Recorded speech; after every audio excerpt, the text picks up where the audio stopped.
ಯಾರು ಗಿಲೇಸುಗುರು ನಮ್ದು ಗಿಲೇಸುಗುರು ಅಲ್ಲಿ ಅಂಚನಾಳ್ ಬಾಜು ಅಲ್ಲಿ ಪೆಟ್ರೋಲ್ ಬಂಕ್ದಾಗ ಜಗಳ ಕಳ್ಕ ನಮ್ಮಪ್ಪ ಹೋಗಿ ಬಿಡ್ಸಕ್ಕೆ ಹೋಗ್ಯಾರ. ನಮ್ಮಪ್ಪ ಬಿಡ್ಸಕ್ಕೆ ಹೋಗಲ್ಕ ನಮ್ಮಪ್ಪನ ಸೇರಿ ಎಲ್ಲರೂ ಸೇರಿ ನಮ್ಮಪ್ಪ ನೋಡ್ದು ಕೊಂದೊಡ್ದು. ಅದೇನು ಜಗಳ ಅಂತ ನಮ್ಗೆ ಗೊತ್ತಿಲ್ಲ, ಅದೆಲ್ಲ ನಮ್ಗೆ ಇನ್ನ ಅದೆಲ್ಲ ಇವ್ರಿಗೆ ಗೊತ್ತಿರ್ಬೇಕು. ಇನ್ನು CC ಕ್ಯಾಮರಾ ಎಲ್ಲ ನೋಡ್ತಿರ್ತಾರೆ, ಇವ್ರಿಗೆ ಗೊತ್ತಿರ್ಬೇಕೆಲ್ಲ ಪೊಲೀಸ್ರಿಗೆ, ನಮಗೇನು ಗೊತ್ತಿಲ್ಲ.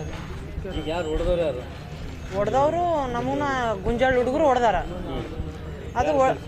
ಅದು ಕರೆಸಿದ್ದು ಕೃಷ್ಣಜಿ ಓನರ್, ಪೆಟ್ರೋಲ್ ಬಂಕ್ ಓನರ್. ಗೊತ್ತಿಲ್ಲ, ಅದು ಯಾವುದಕ್ಕಂತ ಗೊತ್ತಿಲ್ಲ. ಅವರು ಕರೆಸಿ ನಮ್ಮಪ್ಪ ನೋಡಿಸಿ ಈಗ ಕೊಂದೊಡ್ದಾರ ನಮ್ಮಪ್ಪನ. ಇದು ನಡೆದಿದ್ದು. ಏನಾಗ್ಬೇಕಂದ್ರೆ ಎಷ್ಟೊತ್ತನಲ್ಲಿ ಈಗ ನಮ್ಗೆ ನ್ಯಾಯ ಆಗ್ಬೇಕು. ಅವ್ರಿಗೆ ಕೇಸ್ ಆಗ್ಬೇಕು ಅದ್ರ ಮ್ಯಾಗ. ನಾವಪ್ಪ ನಮ್ಗೆ ಏನೀಗ ಏನಾಗ್ಬೇಕು ಅದ ಎಲ್ಲ ನಡಿಬೇಕು ಅಷ್ಟೇ. ಅದು ಬಿಟ್ಟು ಆಯ್ತು. ನನ್ನ ಹೆಸರು ಚರಣ್.